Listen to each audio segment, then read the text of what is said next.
The November rain drummed against the windshield like 1,000 tiny fingers, each drop a reminder of how far Maya had fallen. She sat in the driver's seat of her old Honda Civic, watching the water stream down the glass, blurring the streetlights into amber halos. In the back seat, wrapped in a faded purple blanket, 5-year-old Rose slept fitfully, her small chest rising and falling with each breath. Maya was 29 years old, and this car was her home now. 3 months ago, everything had been different. She'd had a job at Miller's Bakery, a small-town institution that had been serving fresh bread and cinnamon rolls for 40 years. The work was hard, early mornings that started at 4 a.m., flour dust that settled into every crease of her clothes, burns from hot oven racks. But it was steady. It was enough to keep a roof over their heads, even if that roof was just a single room in Mrs. Henderson's boarding house. Then Mr. Miller died. Heart attack, sudden and cruel. Within 2 weeks, his children, who'd moved to cities and bigger lives years ago, decided to close the bakery and sell the building. Maya wasn't surprised.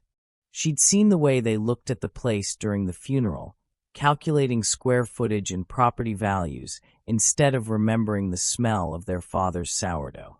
The eviction notice came next. Mrs. Henderson was kind but firm.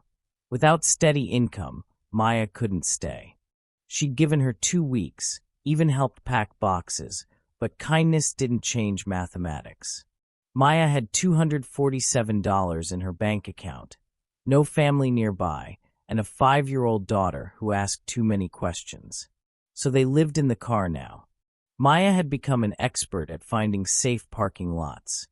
The 24-hour grocery store on Maple Street, the church parking lot on Wednesday nights, the rest stop just outside town where the bathrooms stayed unlocked. She'd learned which fast food restaurants had outlets where she could charge her phone, which libraries had the longest hours, which community centers offered free meals on Thursdays. Rose didn't fully understand yet. Maya told her they were on an adventure, camping under the stars, waiting for their new home. The little girl believed her, mostly, though sometimes Maya caught a look in Rose's eyes. Something older than 5 years, something that understood more than Maya wanted her to. The morning everything changed started like all the others. Maya woke to Rose's small hand patting her shoulder. Pale dawn light filtered through the foggy windows. Her back ached from sleeping semi-upright in the driver's seat, and her neck had that familiar sharp pain that meant she'd slept wrong again. "Mama, I'm hungry," Rose whispered. "I know, baby. We'll get breakfast soon."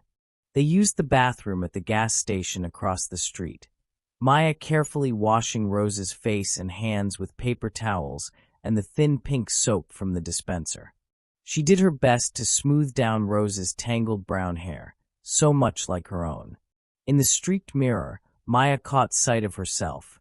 Dark circles under her eyes, cheeks hollower than they'd been months ago, the exhaustion etched into lines she was too young to have. After a breakfast of granola bars and orange juice from their cooler, Maya walked to the post office. She'd kept a P.O. box even after losing the apartment. One tether to stability, one place where the world could still find her. Inside the small metal box was a single envelope. The return address made her heart skip. Millbrook County Courthouse, Rural Property Division. Maya's hands trembled slightly as she opened it. The letter was formal, typed on official letterhead. Dear Ms. Maya Elizabeth Reeves, we are writing to inform you that you have been named as the sole heir to the estate of Mrs. Evelyn Eleanor Hartley, deceased as of September 14th of this year. The estate includes one residential property located at 4782 Hartley Road, Millbrook County, and all contents therein. As the sole living descendant, you are entitled to claim this inheritance. Please contact our office to begin the transfer process. Maya read it 3 times. Evelyn, her grandmother. She'd met the woman exactly twice in her entire life, once at age 7, once at age 16. Both visits had been brief, awkward affairs. Evelyn had been a stern, silent woman who lived alone in the countryside, miles from anyone. Maya's mother had never been close to her, and after her mother died when Maya was 18, the connection had dissolved entirely. Now Evelyn was gone too, and somehow, impossibly, she'd left everything to Maya. "Mama, what is it?" Rose tugged at her sleeve. Maya looked down at her daughter's upturned face, those wide brown eyes full of trust and hope. She thought about the car, about the dwindling money, about the coming winter, and what it would mean to have no shelter when the temperature dropped. "I think," Maya said slowly, "we might have a place to go." The drive to Millbrook County took 3 hours, winding through countryside that grew progressively more rural. Towns gave way to farms, farms gave way to forest, and paved roads gave way to gravel. Maya's phone lost signal after the first hour. The directions from the courthouse had been hand-drawn on the back of a property survey map. "Are we almost there?" Rose asked for the 10th time. "Almost, sweetheart." Finally, they turned onto Hartley Road, barely more than a dirt track, really carved between towering oak trees whose branches formed a canopy overhead. The autumn leaves had mostly fallen, creating a carpet of russet and gold that crunched under their tires. Then through the trees, Maya saw it. The farmhouse. Her breath caught. It stood in a clearing, a 2-story structure that looked like it had grown from the earth itself. But this wasn't a fairy tale cottage. This was a building in ruins. The white paint had peeled away in long, curling strips, revealing gray wood underneath. The porch sagged in the middle, its steps cracked and dangerous. Several windows were broken, covered with warped plywood that had weathered to the color of ash. The roof showed gaps where shingles had fallen away. To the left of the house, a barn had partially collapsed, its frame tilting at a precarious angle like a drunk leaning against a wall. Vines covered everything, thick ropes of ivy that had climbed the walls and wrapped around the porch railings, reclaiming the structure for the forest. A stone chimney rose from the center of the house, its bricks crumbling at the top. "Mama," Rose whispered, her voice filled with wonder rather than disappointment. "It's like a castle." Maya couldn't speak. This was her inheritance. This ruin, this forgotten piece of history, this impossible project. For a moment, she wanted to laugh at the absurdity. She'd gone from homeless to homeowner in a single letter, but the home was barely standing.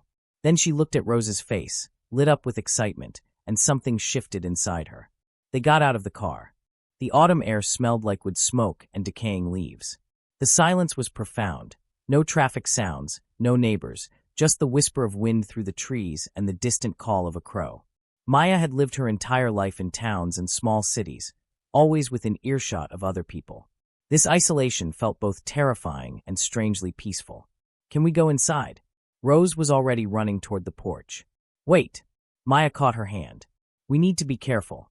The steps might not be safe." She tested each board before letting Rose follow. The wood groaned but held. The front door was unlocked. The lock mechanism had rusted through years ago, and it swung open with a horror movie creak. Inside was like stepping into a time capsule. The entrance hall was dark, illuminated only by the gray light filtering through dirty windows. But even in the dimness, Maya could see that the furniture was still here, all of it. A coat rack by the door still held a moth-eaten shawl. A long hallway stretched toward the back of the house, with doorways opening to either side. The floor was wide plank wood, covered in dust and dead leaves that had blown in through broken windows. Everything was from another century. Maya recognized the style from old photographs. This was 1800s furniture, the real thing. A settee with curved wooden arms. A grandfather clock stopped at 3:47. A side table with delicate carved legs. All covered in dust, all untouched, as if Evelyn had simply walked out one day and never returned. "It's beautiful," Rose breathed. And it was in a haunting way. Beneath the decay and neglect, Maya could see the bones of something magnificent. High ceilings with decorative molding. A sweeping staircase with a carved banister. Tall windows that would flood the rooms with light once they were cleaned. This had been someone's dream once. Someone had built this house with care and pride. That someone had been her family. Over the next few days, Maya began to explore and assess. The courthouse had given her the keys and the deed, along with a warning that the property had been abandoned for nearly 3 years, since Evelyn's health had failed and she'd moved to a nursing facility. No one had maintained it. No one had winterized it. No one had cared. Now it was hers to save or let die. Maya found that the water had been shut off, but the well was still intact. The electricity had been disconnected, but the wiring, though old, seemed sound. The roof leaked in 4 places. The kitchen was a disaster of rusted appliances and peeling linoleum. One bathroom had a cracked toilet. The other bathroom's floor had rotted through. But the structure itself was solid. Those 1800s builders had known their craft. The foundation was stone, thick and stable. The beams were massive hand-hewn timbers that would outlast modern lumber by a century. The fireplaces were sound. The windows, though broken, were reparable. It would take work, months of work, maybe years, but it was possible. Maya made a nest for them in the front parlor, the room with the fewest broken windows. She bought a camping stove, sleeping bags, and basic supplies with the last of her savings. They bathed with water heated over the stove. They ate simple meals. They went to bed when the sun set because they had no electricity for lights. But they had a roof. They had walls. They had a home. And slowly, impossibly, Maya began to feel something she hadn't felt in months: hope. She started with small projects. She watched YouTube videos on her phone, driving to the library in town once a week to use their Wi-Fi and charge her devices. She learned how to patch drywall, replace window glass, fix loose boards. She scavenged materials, reclaimed wood from the collapsed barn, old bricks from a demolished building in town, windows from the Habitat for Humanity restore. Rose helped in her own way, carrying small tools, sweeping dust, talking constantly about how pretty their house would be when it was finished. The townspeople, once they learned about Maya and Rose living in the old Hartley place, began to help. Someone donated space heaters. Someone else brought over a load of firewood. The local hardware store gave her a discount on supplies. Maya was too proud to accept charity, so she worked in exchange, painting, cleaning, helping with inventory. Piece by piece, room by room, the house began to come back to life. But there were strange things too. In the main hallway, there was a family portrait, a formal photograph from the early 1900s showing a stern couple and their 3 children. But there was a faded rectangle in the center of the frame, as if someone had been cut out of the image. Removed. Erased. Maya felt a chill every time she looked at it. Then there was the rocking chair in the upstairs hallway. Several times, Maya had found it gently swaying, as if someone had just stood up from it. The first time, she'd been terrified, thinking of ghosts and hauntings. But then she'd noticed the draft, a cold stream of air coming from somewhere in the wall. The movement was natural, not supernatural. Still, it unsettled her. The biggest discovery came on a Tuesday afternoon in early December. Rose had been playing in the study, a small room off the main hallway that Maya hadn't yet started renovating, when she called out, "Mama, I found something." Maya came in to find Rose kneeling by the fireplace, her small fingers prying at a loose floorboard. "Honey, be careful, you might get." The board came up. Underneath, in a small hollow space, was a tarnished brass key. It was old, the kind of skeleton key that belonged to antique locks. Carved into the handle were 2 letters, E. Evelyn Eleanor. Why would Grandma hide a key? Rose asked. Maya took it, feeling the weight of it, the history. "I don't know, baby. But I think she wanted someone to find it." The question was, what did it open? That night after Rose fell asleep in her sleeping bag, Maya sat by candlelight and examined the key. She'd searched every door in the house, tried every lock, but nothing fit. The key was too ornate, too specific to be for a simple bedroom door. It was meant for something important, something hidden. Over the following weeks, as Maya continued her restoration work, she began to notice more oddities in the house.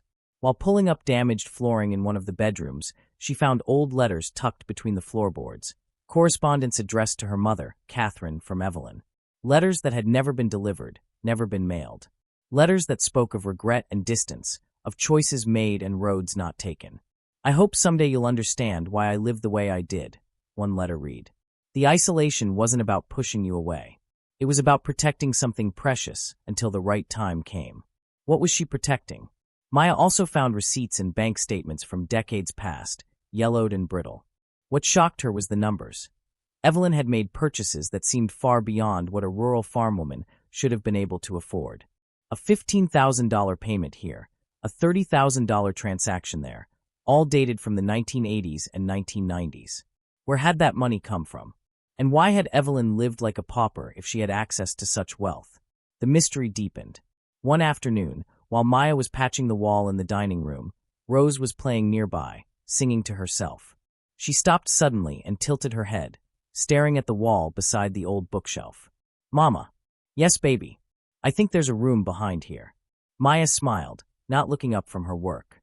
"What makes you think that?" "Because when I knock on this wall, it sounds different. Listen." To humor her, Maya set down her tools and walked over. Rose knocked on the wall, a solid, dull thud. Then she moved 2 feet to the left, behind where the bookshelf stood, and knocked again. The sound was hollow. Maya's pulse quickened. She knocked herself, moving along the wall. The difference was unmistakable. Where Rose had knocked, there was empty space behind the plaster. "Help me move this bookshelf," Maya said. It was heavy, built from solid oak, and packed with moldering books that Evelyn had never discarded. Together, they dragged it away from the wall, leaving deep scratches in the dusty floor. Behind it, the wall looked different. The plaster here was slightly smoother, slightly newer than the surrounding area, as if it had been patched, sealed, covered over. Maya ran her hands across the surface, feeling for seams, for any indication of an opening. Near the floor, she found it, a thin crack barely visible, outlining the shape of a doorway. Her breath came faster. She grabbed a crowbar from her toolkit. "Stand back, Rose." She worked the crowbar into the crack, applying pressure. The plaster resisted, then suddenly gave way with a sound like breaking ice. Chunks fell away, revealing old wooden boards beneath, boards that had been nailed over a doorframe. Someone had sealed this intentionally. It took an hour of careful work to remove enough boards to reveal what lay beneath: a door. A real door, painted deep green, with brass hardware that had tarnished to black. And in the center of the door, a keyhole. Maya pulled the brass key from her pocket, the one Rose had found under the floorboards. Her hand trembled as she inserted it into the lock. It fit perfectly. The lock turned with a heavy click that echoed through the house like a gunshot. Maya's heart hammered against her ribs. Rose clutched her arm, eyes wide with excitement and a little fear. Maya pushed the door open. A breath of cold, stale air rushed out, carrying the scent of old paper and dust and time itself.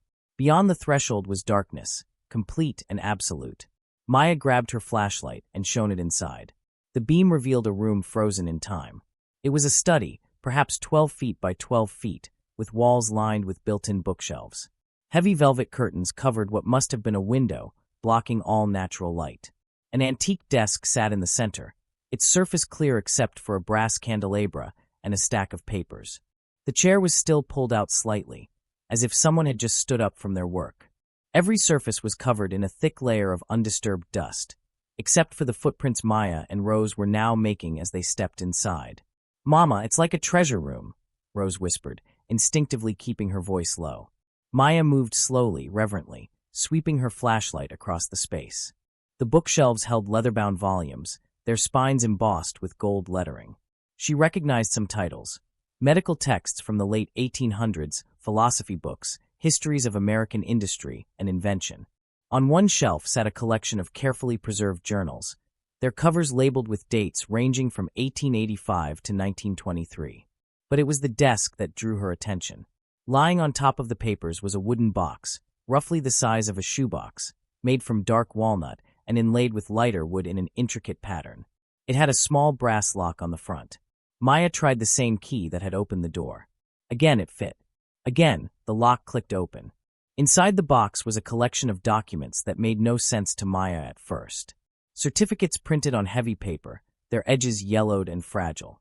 Formal letters on letterhead from companies with names like Continental Railroad Corporation and Appalachian Mining Enterprises and Northern Timber Holdings. Stock certificates, bonds, ownership papers, all dated from the 1800s and early 1900s, all bearing the signatures of company founders and early investors, all witnessed and notarized. And at the bottom of the box, a handwritten note on heavy stationery, the ink faded but still legible. These shares represent the work and vision of our family's greatest mind.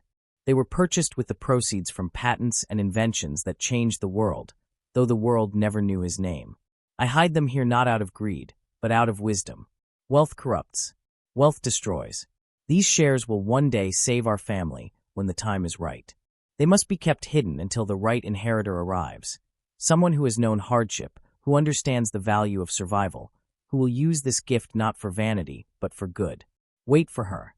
She will come. 1982-inch.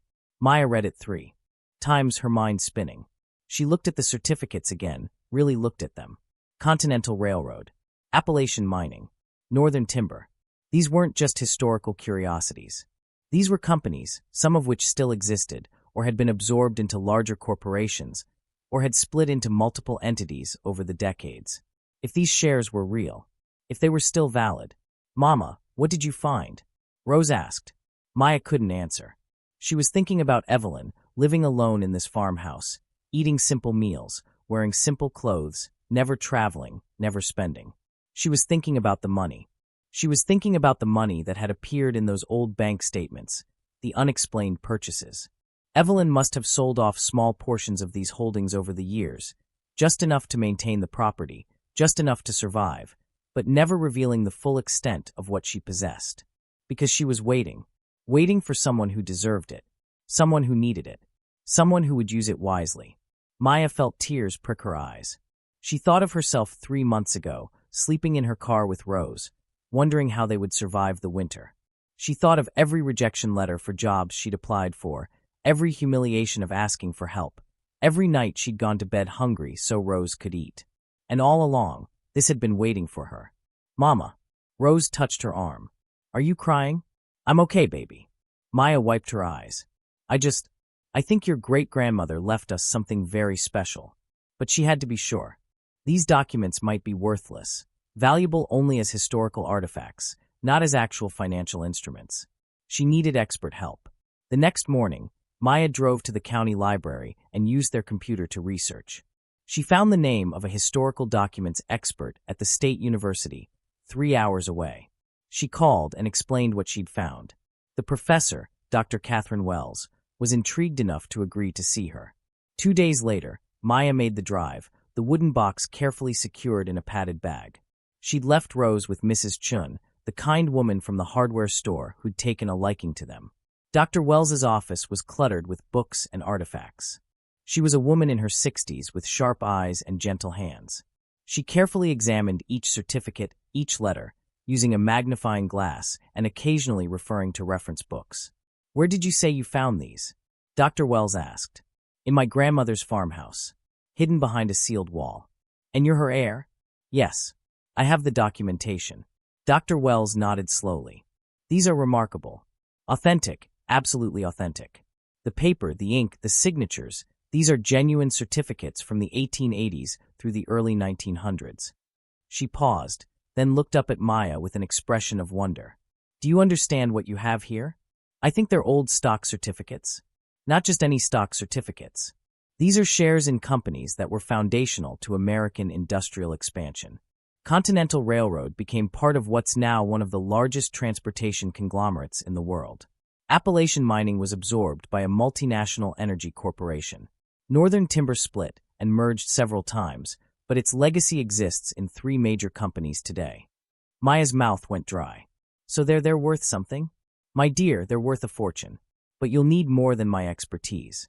You need a financial historian and a corporate lawyer who specializes in historical equity claims.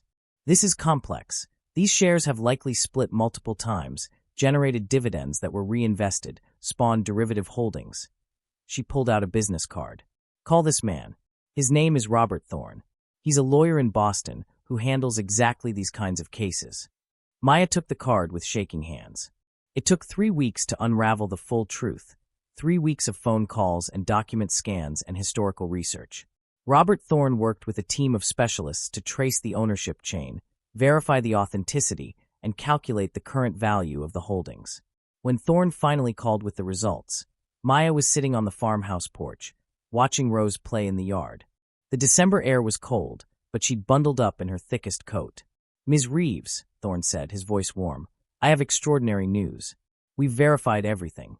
The shares are legitimate, the ownership chain is clear, and we've been able to trace the current value of all holdings, including splits, mergers, and reinvested dividends over the decades. How much? Maya asked, barely breathing. Approximately $52 million. The world stopped. Maya heard the words, but they didn't make sense. 52 million. That wasn't a real number. That was a lottery winning. That was a mistake. I don't understand. Your ancestor, we believe it was your great-great-grandfather, based on the dates, was an inventor and early investor. He bought these shares with proceeds from several patents he sold. He was brilliant but reclusive, never seeking public credit for his inventions. The shares were passed down, hidden, protected. Your grandmother Evelyn clearly understood their value but chose to live modestly, preserving them for the right moment. And that moment is now. That moment is now. Ms. Reeves, you're a very wealthy woman. These funds can be liquidated, or the shares can be managed as ongoing investments. The choice is yours. After the call ended, Maya sat very still for a long time. She watched Rose chase a butterfly across the overgrown garden. She looked at the farmhouse, still damaged, still in need of work, but coming back to life bit by bit. She thought about Evelyn, living here alone for decades, guarding this secret, waiting for the right person. A person who understood struggle. A person who wouldn't be corrupted by sudden wealth because they'd learned what truly mattered. Maya had been homeless 3 months ago. Now she was a multimillionaire. But more than that, she was free. The transformation began immediately, but Maya was careful, deliberate. She'd lived with nothing for so long that the idea of having everything was almost terrifying. She hired professionals to complete the farmhouse restoration, not to turn it into a mansion, but to honor its original character. They repaired the roof with period-appropriate materials. They restored the windows to their 1800s glory. They refinished the original wooden floors, rebuilt the porch, stabilized the barn. The house began to glow with new life while retaining its old soul. Maya hired a contractor to convert the barn into a community workshop and gathering space. She wanted to create something useful, something that honored the spirit of invention and hard work that had created this legacy. She also fulfilled a dream she'd held since losing her job. She opened a bakery. Not in town, but here on the property, in a renovated outbuilding. It was small, charming, with a wood-fired oven and space for just 6 tables. She called it Rose's Kitchen and baked the same recipes Mr. Miller had taught her, along with new ones she developed herself. People drove from towns 30 miles away to taste her cinnamon rolls and sourdough bread. But the most important thing Maya did was this. She created the Hartley Foundation, a nonprofit dedicated to helping homeless single mothers. She bought a building in town and converted it into transitional housing. She provided job training, childcare support, and financial counseling. She partnered with local businesses to create employment opportunities. She helped women who were exactly where she'd been, sleeping in cars, wondering how to feed their children, trying to maintain dignity in the face of impossible circumstances. Because she remembered. She would always remember. Rose thrived. She had her own bedroom now, painted pale yellow with white curtains that Maya had sewn herself. She had toys and books and a warm bed. She attended the local elementary school and made friends. But more than the material comfort, she had stability. She had a mother who smiled more, worried less, who had time to play and read stories and simply be present. The secret room, Evelyn's hidden study, Maya preserved exactly as she'd found it. She had it professionally cleaned and climate-controlled, but she changed nothing else. It remained a museum to her family's hidden history, a reminder of the woman who'd sacrificed. It remained a museum to her family's hidden history, a reminder of the woman who'd sacrificed her own comfort to preserve something precious for a future she'd never see. Maya spent hours in that room, reading Evelyn's journals, learning about the woman she'd barely known. She discovered that Evelyn had been a teacher in her youth, passionate about education and history. She'd never married, dedicating herself instead to protecting the family legacy. She'd lived a small life by choice, not by circumstance. In one journal entry from 1985, Evelyn had written, "People think I'm strange, living out here alone with all this land and this old house falling apart around me. They think I'm poor or stubborn or touched in the head. Let them think it. The truth is too complicated to explain. How do you tell someone that you're sitting on a fortune but refuse to touch it because you're waiting for a person who doesn't exist yet? Waiting for the granddaughter of a daughter who barely speaks to you? Waiting for a moment of crisis that will reveal the worthy inheritor? I've seen what sudden wealth does to people. I've watched families destroy themselves fighting over money they didn't earn. I won't let that happen to our legacy. So I wait, and I trust that the universe will send me a sign when the time is right. I trust that somewhere, someday, a woman will need this gift, truly need it, not just want it. And when she arrives, she'll understand what it means to survive, to struggle, to rebuild from nothing. That's the woman who deserves our family's hidden treasure. Not the one who had everything given to her, but the one who lost everything and still found the strength to keep going. Maya wept when she read those words. Evelyn had seen her, had known her, decades before she was born, had understood the exact crucible Maya would pass through. It was as if Evelyn had reached across time itself to place this gift in Maya's hands at precisely the moment she needed it most. On a spring afternoon, almost a year after Maya had first arrived at the farmhouse, she sat on the fully restored porch and looked out at the property. The house gleamed with fresh paint, period-accurate colors that honored its 1800s origins. The gardens had been cleared and replanted with native wildflowers. The barn stood proud and straight, its red paint bright against the green forest backdrop. Inside, community members gathered for woodworking classes Maya sponsored. Rose was playing in the yard with her best friend, their laughter carrying on the warm breeze. The bakery's windows were open, and the scent of fresh bread drifted across the clearing. In town, the Hartley Foundation was helping its 12th family transition from homelessness to stability. Maya had hired 3 of those women to work in her bakery. Everything had changed, and yet Maya still felt like herself. The money hadn't transformed her into someone different. It had simply allowed her to become more fully who she'd always been. Someone who cared about others. Someone who understood struggle. Someone who believed in second chances and the power of community. She'd learned something profound from Evelyn's long wait. Wealth wasn't about luxury or status. Real wealth was about freedom. Freedom to help others. Freedom to create beauty. Freedom to live according to your values, rather than in constant survival mode. Maya had been given an extraordinary gift, but she understood that it came with responsibility. The hidden fortune had saved her and Rose, yes, but its true purpose was larger than that. It was meant to ripple outward, touching other lives, creating opportunities, building something lasting. That evening, after Rose was asleep, Maya went to Evelyn's study. She'd had a portrait commissioned, a painting based on the only photograph she'd found of her grandmother, taken when Evelyn was a young woman. In the picture, Evelyn stood in front of this very farmhouse, her expression serious, but her eyes warm. Maya hung the portrait above the restored mantel in the main living room, in the spot where the old family photograph with the missing center had once been.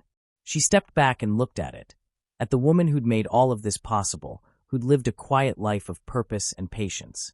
"Thank you," Maya whispered. "Your secret didn't just save us. It saved our future. And I promise, I'll use it the way you wanted. Not for vanity, not for greed, but for good. For people who need hope the way I needed it. For single mothers sleeping in their cars, wondering if they'll survive another day. For children like Rose, who deserve stability and warmth and a place to call home." She thought about the journey that had brought her here. The job loss, the eviction, the desperate nights in the car. If someone had told her a year ago that she'd be standing in a restored 1800s farmhouse, a millionaire, running a bakery and a nonprofit foundation, she would have thought they were cruel to mock her with impossible dreams. But here she was. The journey had been necessary.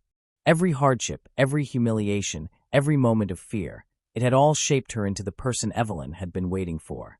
Someone who truly understood the value of this gift. Someone who would use it wisely. Maya walked outside onto the porch.